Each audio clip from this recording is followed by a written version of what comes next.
अब ये देखिए मीठी टिक्कियाँ बन के तैयार हैं। आप कूंडे में बनाएं, वैसे बनाएं, छोटे बच्चों के लिए बनाएं, बुजुर्गों के लिए ज़रा सी नरम बना लें, मोटी बना लें। तो ये वैसे ताकत का ख़जाना है। आपने जो जो खाना है सर्दियों में रज के खाइए। ये बना के रख दिए, क्या ज़रूरत है बाज़ार से समोसे और पकौड़े और बिस्किट मंगाने की। कोई मेहमान आया, एयर टाइट में रखिए, निकालिए, खिलाइए, वो बहुत खुश होगा क्योंकि बाज़ार से बिस्किट खरीद के वो खुद भी खा सकता है। तो ये रेसिपी मैंने इसलिए डाली है ताकि आप लोग ईजिली बना सकें। इसकी टोटल कॉस्टिंग मेरे आई है 1050 रुपये, जिसमें देसी घी की कीमत भी शामिल है और जो मैंने 550 का घी डाला है डालडा, वो भी शामिल है, जो कि आधा बच गया है। मैंने उसकी कीमत भी शामिल कर ली। 550 मेरे तकरीबन इंग्रेडिएंट्स लगे हैं और 550 का घी लगा है। 550 के घी में से तकरीबन समझे आप 250-300 का घी बच गया है। लेकिन फिर भी मैंने उसकी कीमत डाल दी कि चले आप, लेकिन इसमें मेहनत और चूल्हा और ये सब गूंदना वुनना शामिल नहीं है। तो ये टोटल 1050 में बनी है और ये देख लें कितनी बनी है। ये माशाल्लाह ये पूरा एक बड़ा सा थाल है जो फुल भरा हुआ है। और ये देखें, मैं आपको हिला के दिखाती हूँ। ये देखें पूरा नीचे तक भरा हुआ है थाल, ये डेप्थ में थाल है। ठीक है, तो आपको मैं बताती हूँ, आइए देखते हैं। बहुत आसान रेसिपी, बहुत जल्दी बनने वाली, कोई मेहनत नहीं, कोई मर्दों की ज़रूरत नहीं कि मर्द आएंगे तो आटा गूंदेंगे तो फिर टिक्कियाँ बनेगी। अब आप ये आटा खुद भी गूंद सकती हैं, टिक्कियाँ बना सकती हैं। तो आइए बनाना शुरू करते हैं मीठी टिक्कियाँ। अस्सलाम वालेकुम नाजरीन, आज हम आपको बहुत मज़ेदार सी मीठी टिक्कियाँ बनाना सिखा रहे हैं, कुंडों वाली मीठी टिक्कियाँ। ठीक है, उसके लिए मैंने 1 कप लिया है सूजी। मैं कप में बता रही हूँ क्योंकि काफ़ी मुझे मेरी कजन्स और सब लोग कह रहे थे कि कप में बताओ, ऐसे समझ में नहीं आता है, इतने ग्राम इतने ग्राम। तो मैंने कहा अच्छा ठीक है। अच्छा, अब इसमें मैं 1 कप गर्म दूध है, लेकिन ऐसे डालूंगी कि सूजी जो है वो भीग जाए। इतना नहीं डालेंगे कि सूजी से बाहर निकल जाए। ये देखें, ये देखें, सूजी भीग जाए। ये देखें, इतना डालेंगे। ये तकरीबन अभी तक मैंने आधा कप डाला है। अब इसको इकट्ठा करके ना, ये देखें, ये इकट्ठा हो गया। अब थोड़ा सा और डालेंगे कि जरा जरा किनारे पे नजर आए। ये देखिए, ये आपको समझ में आए किस तरह डालना है। तकरीबन मैंने 1/4 कप डाला है। ये देखिए किनारे पे हल्का हल्का दूध निकल आया है। इसको 15 मिनट के लिए हम छोड़ देंगे सूजी, ताकि फूल जाए अच्छी सी। तो उसके फूलने का इंतजार करेंगे। इसके अलावा मैंने लिया है 4 टेबल स्पून खसखस, 4 टेबल स्पून मैंने लिया है तिल, तकरीबन 1/2 कप लिया है मैंने खोपरा, 3 कप मेरे पास है मैदा। और चीनी मैं आपको दिखाती हूँ। 1.5 कप चीनी में 20-25 इलायचियां डाल के और इसको बारीक ग्राइंड कर रही हूँ। ये देखिए सूजी अब उसने दूध जस्ट कर लिया है। अब मैं आधा कप इसमें देसी घी डालूंगी।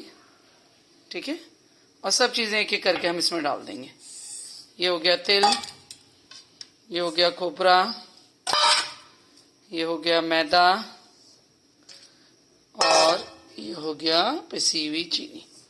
ठीक है, अब इसको मिक्स करेंगे अच्छी तरह। सूजी के भीगने की वजह से नहीं, बहुत आसानी से गुंज जाता है। तो इसे हम गूंदना शुरू करते हैं। खसखस का भी मैं पानी निकाल के डालूंगी। ठीक है, खसखस रह गई है। अब इसे हम मिक्स करना शुरू कर रहे हैं। खसखस भी डाल दी है मैंने ऊपर। और अभी जो इसके सूजी और पानी के अंदर वो जो हमने खसखस किया था और घी, पहले इसको मिक्स करेंगे ताकि सब चीजें अच्छी तरह मिक्स हो जाएं। ठीक है, सबको अच्छी तरह मिक्स करते रहेंगे, इसे घुमा घुमा के। बहुत इजीली आटा गूंद जाता है। सूजी एक दफा आप भिगो देते हैं ना, उसका आटा गूंदना कोई मुश्किल नहीं है। तकरीबन 1 कप इसमें लगेगा दूध।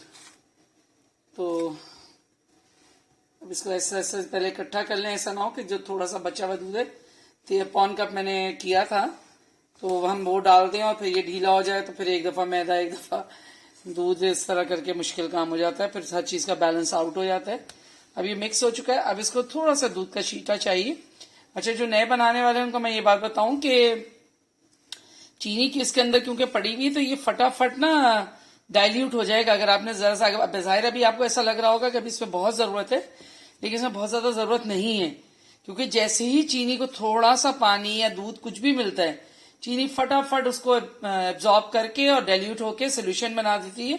तो ये बिल्कुल पतला हो जाता है। तो बहुत एहतियात से थोड़ा थोड़ा करके डालेंगे। देखिए अब इससे मैं 2 टेबलस्पून दूध इसमें और डालूंगी। इतना ही, इतना, ये देखिए डालते ही कैसे पतला हुआ है। बस इतना ही, इतना करके ना इसको हमें जोड़ना शुरू करना है और ये चेक करते जाना है कि किस तरह जोड़ रहा है। अगर इससे ज्यादा दूध डालेंगे तो एकदम से ऐसा ना हो कि ये बह जाए, जाएगा पूरा कप। वो जो मेरा मेजरमेंट है वो मेजरमेंट बिल्कुल सही है जितनी कप्स के हिसाब से है, लेकिन अभी मैं डालूंगी थोड़ा थोड़ा करके ताकि आपको ये अंदाजा रहे कि कैसे। ये देखें, फिर मैंने 2 टेबलस्पून डाला। अब इधर का समेट के इसके साथ जोड़ने की कोशिश की, ठीक है ना। इसको हम थोड़ी थोड़ी देर में, ये देखें अब ये जोड़ना शुरू हो रहा है, इधर का बचा हुआ है, ठीक है। इसको भी मतलब बाज़ औक़ात 1 चम्मच दूध बच जाता है, बाज़ औक़ात 1 चम्मच ऊपर लग जाता है, डिपेंड करता है कि मैदा और सूजी कितना अब्जॉर्बेंट थे या हमने पहले दूध कितना डाला था, ठीक है ना। देखिए अब सब ये जमना जोड़ना शुरू हो गया। बहुत सख्त आटा मैं नहीं गूंथती हूँ, लोग गूंथते हैं टिक्कियों का। 1 टीस्पून और बस, इससे ज्यादा नहीं है। देखिए बस इस तरह करके इतनी एहतियात से करना है कि ये जो है असल में इसका आटा ही गूंदना होता है और टेक्निकल काम क्या है इसकी टिक्कियां तलना। तो अब ये देखिए मेरे हिसाब से ये तकरीबन बचा है, समझे 2 टेबलस्पून दूध बचा हुआ है, जो मैं इसको समेटने में बाद में हल्का से शायद 1 टेबलस्पून और यूज करूं, लेकिन अब मेरे हिसाब से ये समेट चुका है और बहुत नरम आटा है, सख्त आटा नहीं है। चलें इसको अच्छी तरह गूंथते हैं और थोड़ी देर के लिए रेस्ट देंगे, फिर उसके बाद 15 मिनट वाले से फिर गूंदेंगे। ये देखें अभी मैंने खाली आटा समेटा है, सिर्फ प्रॉपर गूंदा नहीं है। इसको मैं 15 मिनट के लिए रेस्ट पे छोड़ूंगी। 15 मिनट बाद इस पर मुक्कियां मारूंगी। मैं घर का आटा भी ऐसे ही गूंथती हूँ, पहले उसको गूंज के मिक्स करके छोड़ देती हूँ, फिर उसके बाद उसमें 15 मिनट बाद मुक्कियां मारती हूँ तो ऐसा नरम मुलायम सा आटा हो जाता है। मैं आटा की कंडीशन दिखा दूँ, आटा बहुत सख्त नहीं गूंदा है मैंने, ठीक है। अभी इसमें थोड़ा सा मैदा और लगेगा इसको चिकना करने के लिए, ठीक है ना। समझे 1/4 कप मैदा और लगता है, तो इसमें मेहनत भी कम पड़ती है। मैं इसीलिए आपको आसान रेसिपी सिखा रही हूँ कि इसमें मेहनत भी कम पड़ती है। आप थोड़ा सा मैदा जो है 1/4 कप बचा लें और उसके बाद इसको छिड़क के उसका ऐसा चिकना बेहतरीन किस्म का गूंदेगा ना। ज्यादा मेहनत को लोग कहते हैं 1 घंटा टिकिया गूंदो, तो 1.5 घंटा कोई इतनी जरूरत नहीं है। आराम से गूंदिए, बनाइए, बहुत अच्छी बनती है, ठीक है। तो इसको हम 15 मिनट का रेस्ट देते हैं, 15 मिनट बाद मिलते हैं। ये देखिए 1 टेबलस्पून मैंने डाला है, 15 मिनट्स हो गए। ये देखो इसको चिकना करने के लिए कितनी आसानी से गूंद रहा है, वरना पहले होता तो मर आ रहे हैं ऑफिस से तो गूंदेंगे, बहुत मुश्किल काम है, कैसे करें। ये देखिए कितना आसान है, हर कोई कर सकता है।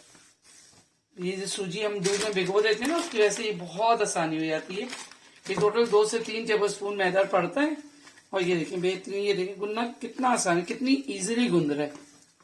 जितना मैदा इसमें लग जाएगा, जो रह जाएगा रह जाएगा। ये देखिए सब चिकना हो गया। तो इसी तरह इसको गूंद लेंगे, चिकना कर लेंगे। ये देखिए आटा चिकना कर लिया, उसके बाद उसमें मैदा लगाया, थोड़ा सा मैदा लगा के हम इसे बेलेंगे, ठीक है। ना बहुत मोटा और ना बहुत पतला, दरमियाना रखेंगे तो तकरीबन 1/4 इंच से कम। तो बहुत, अगर आपको कुरकुरी पसंद है तो आप बिल्कुल पतला बेलें। ये जो मैंने आपको रेशो बताया इससे ना फटेगी ना कोई खराबी पैदा होगी, ठीक है ना। कटर्स है, डिफरेंट कटर्स भी आप यूज कर सकते हैं। मैं इसमें गोली बना रही हूँ, मैं बहुत सारे टाइप के कटर्स हैं मेरे पास, लेकिन इसमें मैं गोली बना रही हूँ। मूड गोल बनाने का है तो मैं गोल बना रही हूँ, ठीक है ना। इसको उठा के ट्रे पर रख देते हैं, ये सब हम यहाँ रखते जाएंगे, ठीक है। उसके बाद फ्राइंग करते हैं। ये देखें, ये इसकी मोटाई, आप इसे पतला भी रख सकते हैं, इसे मोटा भी रख सकते हैं। अब ये हम एक एक करके, ये 1 किलो मेरे पास घी है, आज बिल्कुल धीमी रखेंगे, ठीक है। अब इसको सबको नीचे तकरीबन ओवरलोड नहीं करेंगे, इसमें 7-8 एक साथ चली जाती है, ठीक है ना। मैं खतरनाक काम है कि मैं रिकॉर्डिंग भी कर रही हूँ और डाल भी रही हूँ, क्योंकि घी तेल के मामले में ये काम नहीं करना चाहिए, बहरहाल मैं बता रही हूँ, ये बहुत आसान सी मैंने आपको रेसिपी बता दी है, हर आदमी बना सकता है, कोई मुश्किल नहीं है इसके अंदर, ठीक है ना। जितनी इसमें आ रही है मैं डालती जा रही हूँ। अभी ये सब खुद ही ऊपर आ जाएगी। एक चीज और कि टिक्कियों को आपने टच नहीं करना है जब तक ये खुद ऊपर नहीं आ रही। इसको पढ़ाने इस वक्त इसके साथ खेल नहीं करना है। इसको अगर आपने टच किया तो ये सब टूट जाएंगी और कोई भी सही नहीं बनेगी। ये धीमे धीमे धीमे फूलते फूलते खुद ऊपर आ जाएंगे। अभी ऊपर आती है तो मैं आपको दिखाती हूँ। और एक बात कि अगर आपको तिल पसंद नहीं है तो आप तिल ना डालें, खशखाश पसंद नहीं है तो खशखाश ना डालें, खोपरा पसंद नहीं है तो खोपरा ना डालें, कुछ ना डालें। सिर्फ आप सूजी, मैदा और इलायची का और उसका बना लें। ये देखें, ऐसा ऐसा देखा, ये देखा ऊपर आई। तो ये आप आपकी अपनी मर्जी है कि आप क्या डालना चाहते हैं और क्या नहीं डालना चाहते हैं। ये देखिए देखिए, अब ये पकती जा रही है, एक एक करके ऊपर आती जाएगी। मैं आंच इसकी और हल्की कर दूंगी, ठीक है।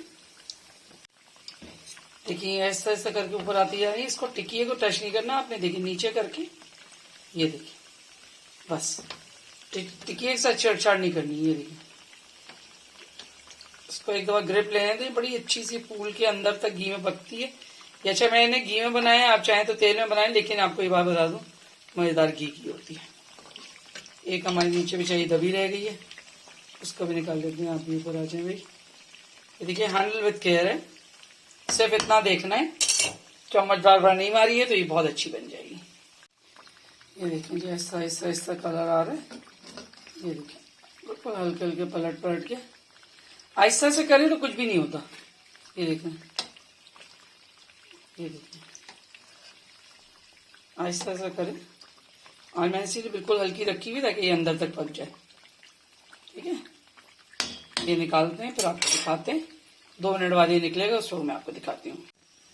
ये देखें जी, ये होगी खूबसूरत सुनहरा कलर आया है। थोड़ा सा हम इसमें काफ़ी घी एब्जॉर्ब हुआ हुआ है, तो वो निकालेंगे, वो ऐसे रखेंगे,